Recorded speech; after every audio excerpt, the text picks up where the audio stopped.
I get to do something with this. Hey, you know what I'm saying? And this is accurate. This is the motto they used in the movie.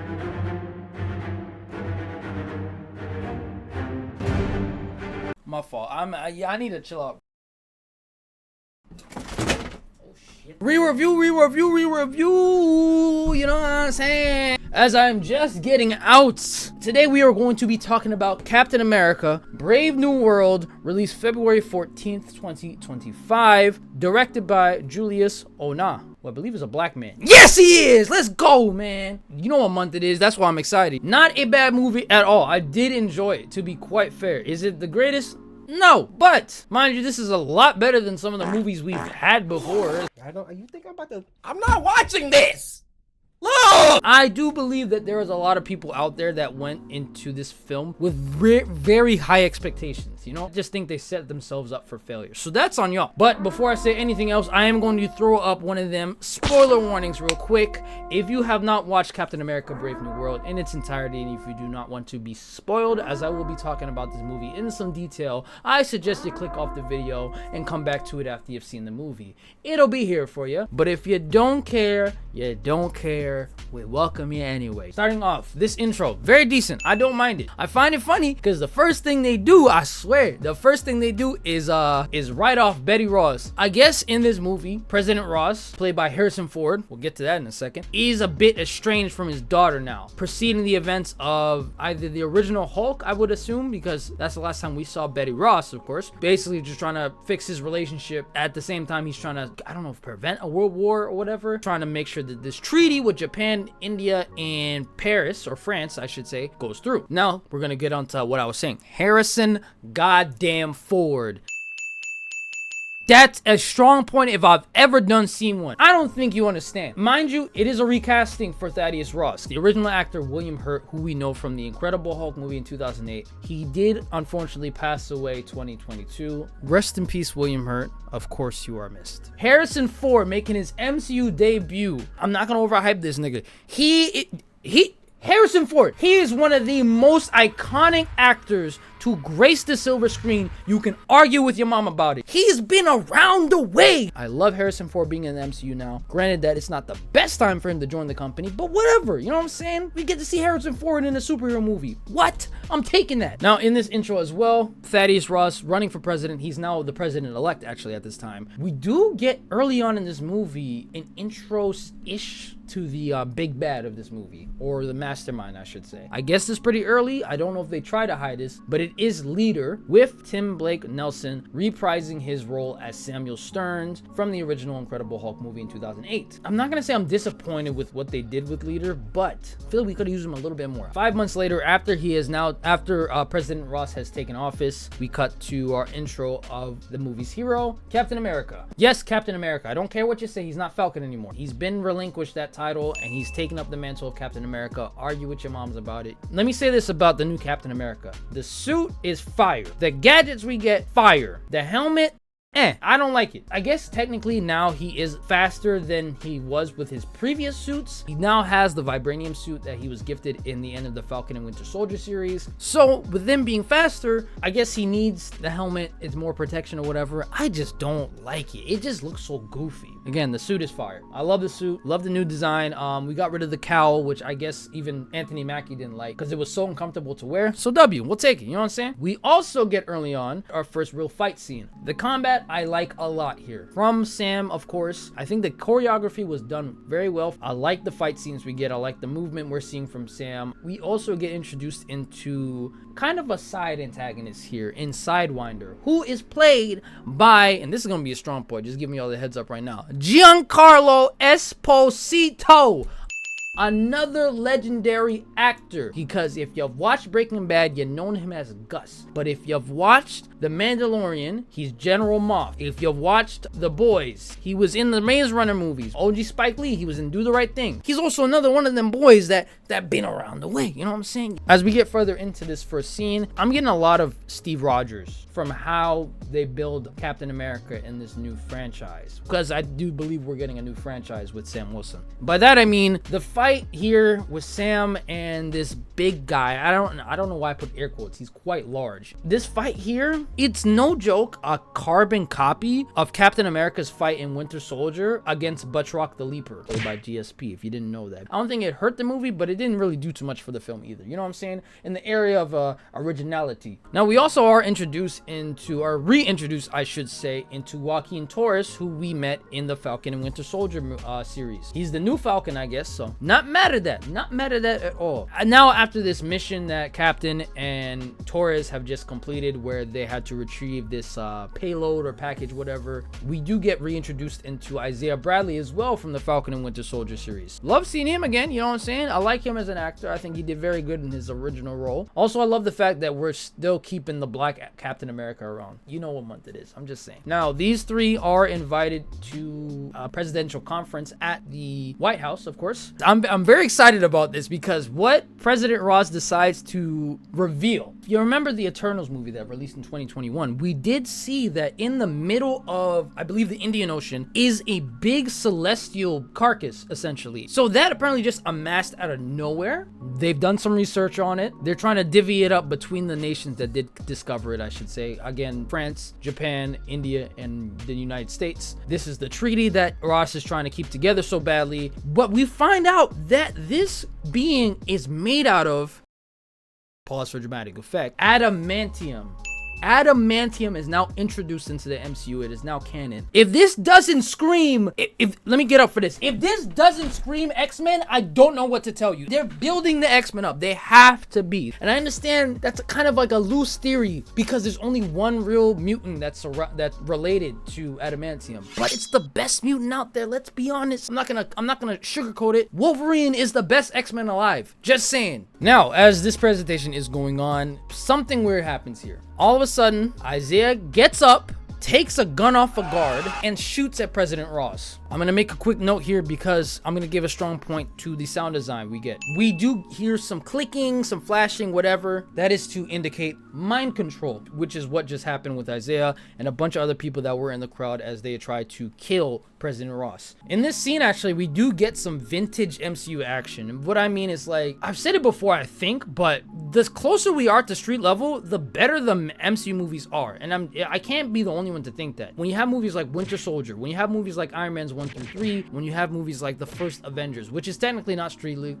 level, let's be honest, it's street level. When it comes to the Infinity War and Endgame, or any movie that basically just leaves street level, you gotta admit the action scenes are not that great. They look cool, don't get me wrong there, the effects are fire, but the actual fight scene itself, they're okay. And also here, just gonna make another strong point for Isaiah Bradley's actor. Phenomenal acting. Now, he does snap out of this mind control thing or whatever, and he doesn't realize what he's done, but he is arrested again. And if you've watched the Falcon and Winter Soldier series, you know that he was thrown in jail for 30 years after he had taken the super soldier serum, and then he was experimented on as well. So he doesn't want to go back to prison. That's the last thing he'd want, and he expresses that so well. As we get further into this movie, I do believe that is the intro right there, because now we get onto the main bread and butter of this film. Ross, as much as he is trying to keep this peace tree alive, he's trying to figure out who's trying to kill him at the same time. He doesn't want Sam to intervene or intercede or whatever. He doesn't want Sam involved, really, because he doesn't think it's a good look for the black Captain America to privately investigate his black friend almost killing the president. He kind of sidebars him there. It doesn't work because, as you've seen in other movies, you can't really put baby in the corner. You know what I'm saying? Now, I do just want to make a quick note here. Something that I think hurt a lot of these dialogue scenes, and it's not too much, but it's just something that bugged me. In some cases, when you have a dialogue between two characters, right, it doesn't really matter where the camera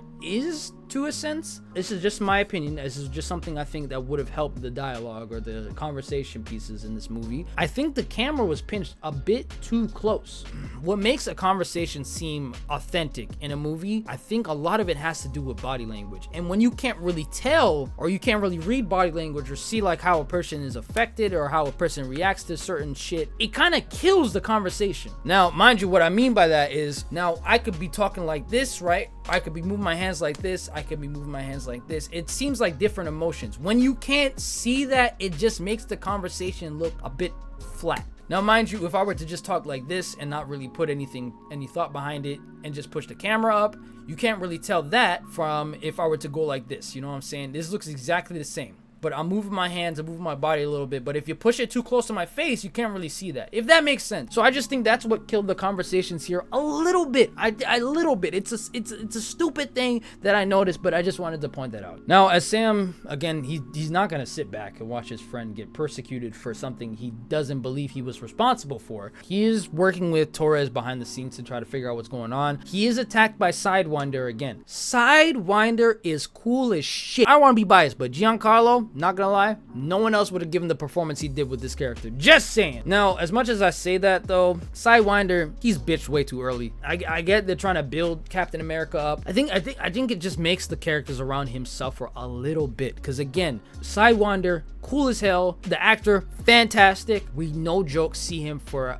5 to 10 minutes in this movie, and he has maybe 8 lines. So that's not gonna leave me satisfied with Giancarlo. Giancarlo being in the MCU is freaking ridiculous, right? But it's like, it's just such a limited role for him, and I just don't like that. Unfortunately, that is gonna be the first weak point of the video. Hate to break it to y'all. On the other hand, this movie does give me a lot of Winter Soldier vibes, which is a good and a bad thing. They don't copy and paste the entire movie, I'm gonna say, but compared to the Winter Soldier movie, there's a lot of similarities. Also, just to be clear here, I like a lot of like the improvements that Sam has made as, I guess you could say, character. A little later in the movie, we do see that his wings are a bit more comically accurate, where he can actually, you know, throw the feathers like knives, like how we've seen Falcon do so in the comics. Red Wing seemed to have gotten an upgrade. No joke, Red Wing took Cap's shield and was using it to protect him. Dope as shit. As Torres and Sam are investigating this whole thing, we do get to some type of black site where they're keeping someone prisoner. We find out that that prisoner is none other than Leader. Ew! He's so nasty looking. I guess over time, it's been about, what, at this point, I think we're caught up to the main timeline now, so it's 2025 in the movie. 17 years, I want to say, 16, 17 years, he's been kind of messed up since he was infected by Bruce Banner's blood in the original movie. That's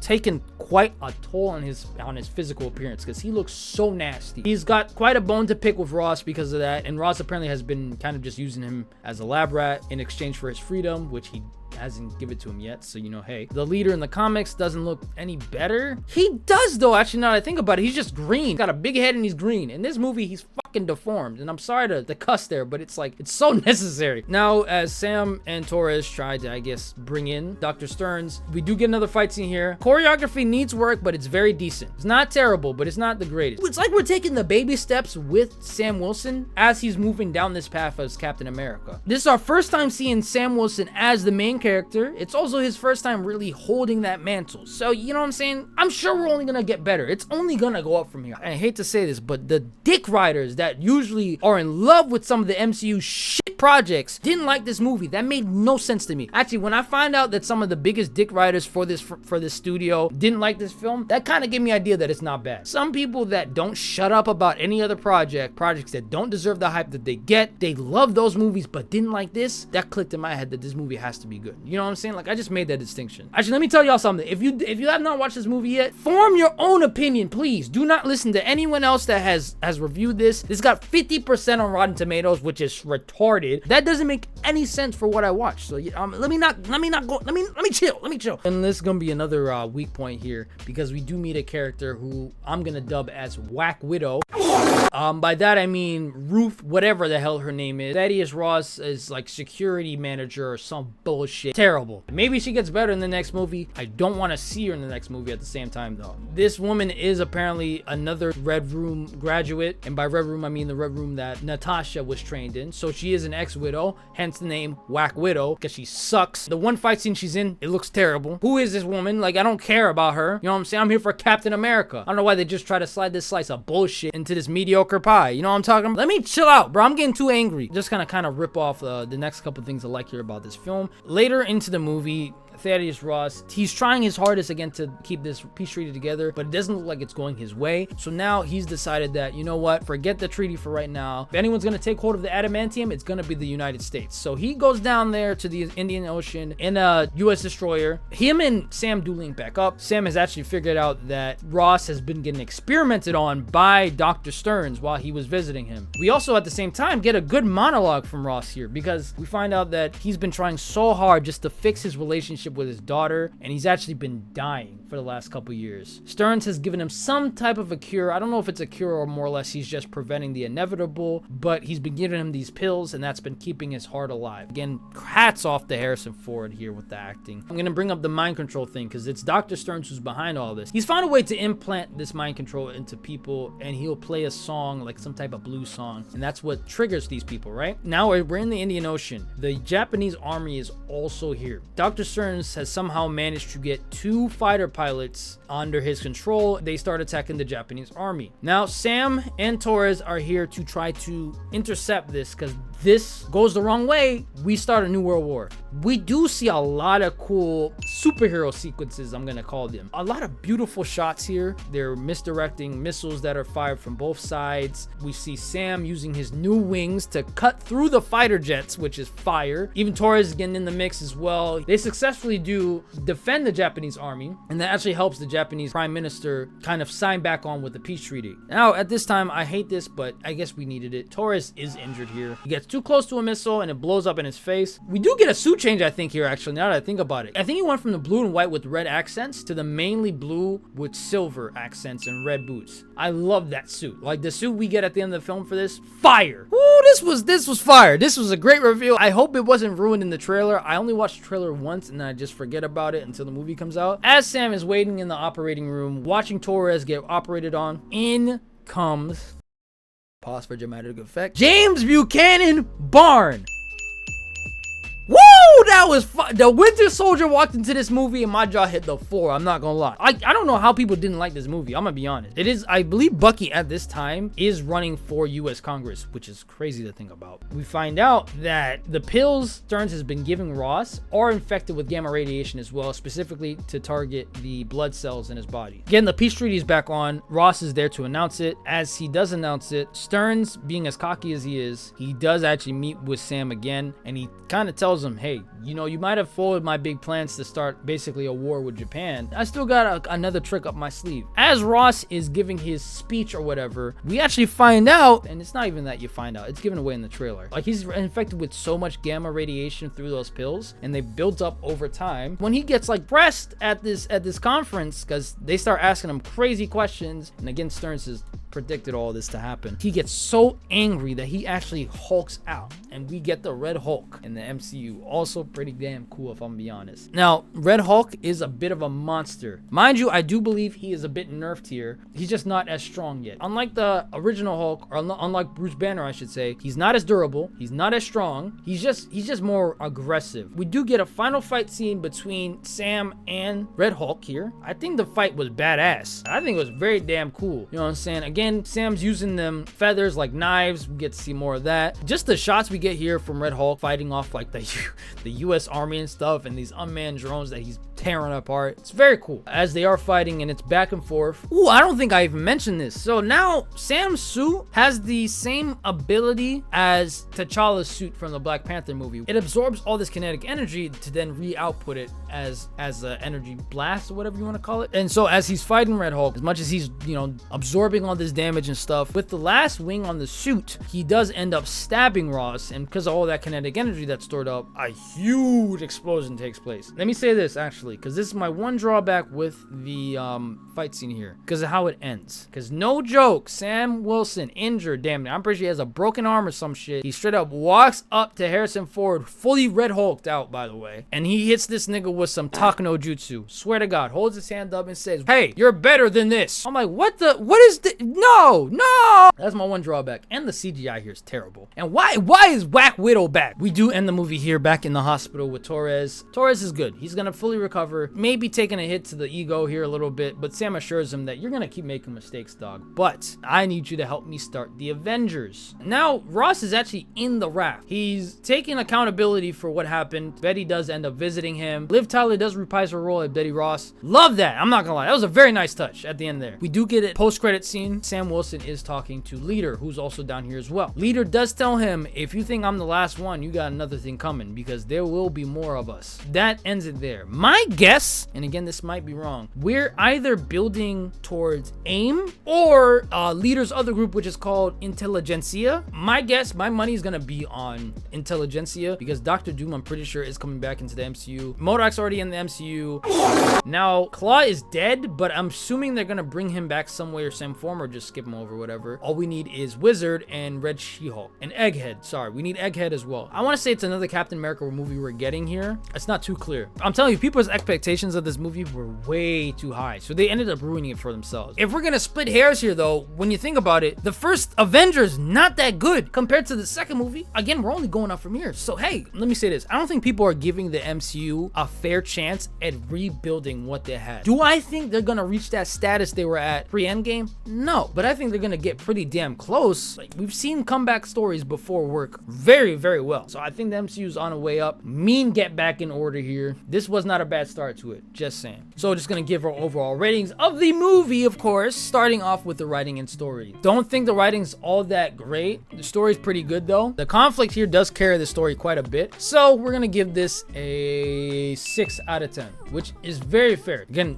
the writing's not all it's cracked up to be, but it's an MCU movie. We got more stuff for it to fall back on, so we don't need a fantastic story. I would love a fantastic story, but if it doesn't happen, it doesn't happen. Next, we're gonna talk about the sound design and the score. Loved both of them in this movie. Sound design, score, very, very, very, very good. The score is not that memorable. The sound design is very good though, so it is gonna give it some more weight there. That being said, I'm going to give it a 7.5 out of 10. Next, on to the casting and acting, which I think is the best part about this film. Sam Wilson, Anthony Mackie, love him. Again, Isaiah Bradley, played by Carl Lumbly, fantastic. Torres is pretty good too. Harrison freaking Ford, let's be honest, come on now. Tim Blake Nelson reprising his role. Even Betty Ross coming back. Casting was very good. The acting was very good as well. That being said, casting and acting is going to get a 7.5 out of 10. Actually, no, that doesn't even make sense. I'm gonna give it an 8 out of 10. Now on to cinematography. My one drawback with the cinematography here, again, is going to be at the end of the fight scene, because the CGI didn't look all that great, but also the choreography is not that impressive, but it's not terrible. And again, some of the conversation pieces we get here are kind of dog shit. That being said, 6 out of 10. Overall, for Captain America Brave New World, we are going to give this film a 6.5 out of 10, which I don't think is bad at all. Granted that people have given this 50 on Rotten Tomatoes. Terrible. Again, form your own opinion. That's what matters most. Form your own opinion, think for yourself, all that stuff. But again, that was Captain America Brave New World. Appreciate y'all for tuning into the review, of course. Next week, we will be watching The Monkey, which I'm very excited for. So watch out for that. It's gonna be it for me from here. I appreciate y'all for tuning in. If you did enjoy the video, you can toss me one of them likes. I truly do appreciate them. They don't go without notice. Again, that's gonna be it for me from here. But without further ado, I'm gonna bid y'all good night, better morning, all that ish, and I'll catch y'all in the next one. God bless. I'm out.